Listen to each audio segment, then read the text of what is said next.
muna ang prosecution team ng Kamara sa impeachment trial ni Chief Justice Renato Corona. Saksi si Jamie Santos.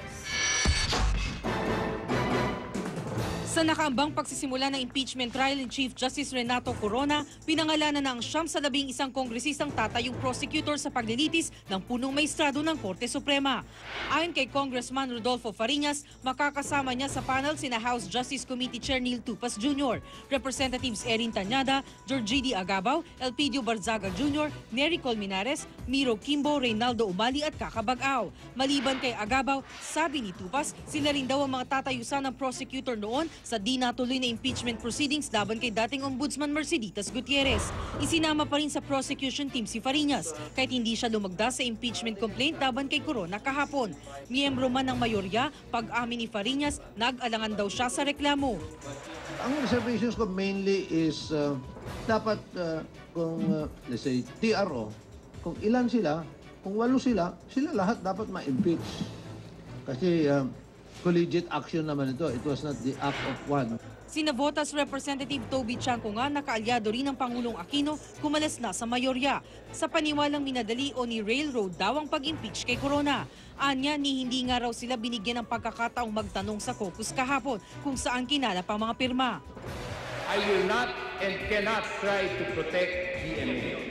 I have been against GMA from her first day in office to her last day in office. This is not about Pinoy versus GMA. This is about the integrity and independence of the Supreme Court and other co-equal branches of government.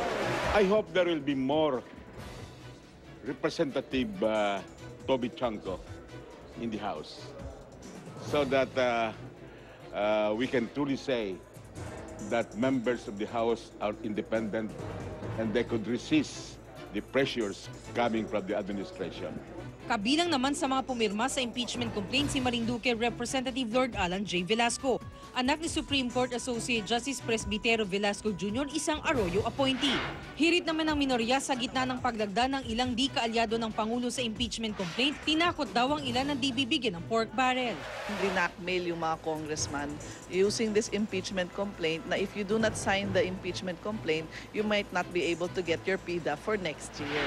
Pero ang alegasyong ito, una nang itinanggi ng mayorya, sabay giit na walang marching order ang Pangulo na ipa-impeach si Corona.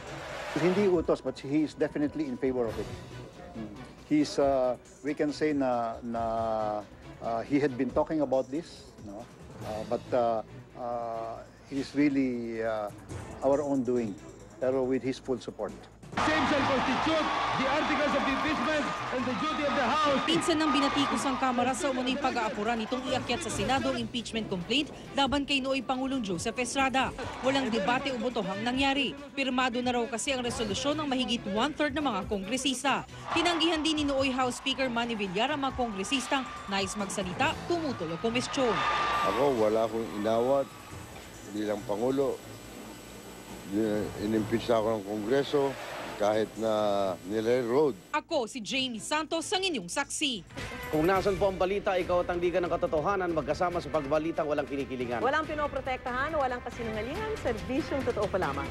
Susunod na po ang Reporter's Notebook. Ako po si Vicky Morales. Ako naman, Arnold Gravio, hanggang bukas, sama-sama tayong magiging saksi.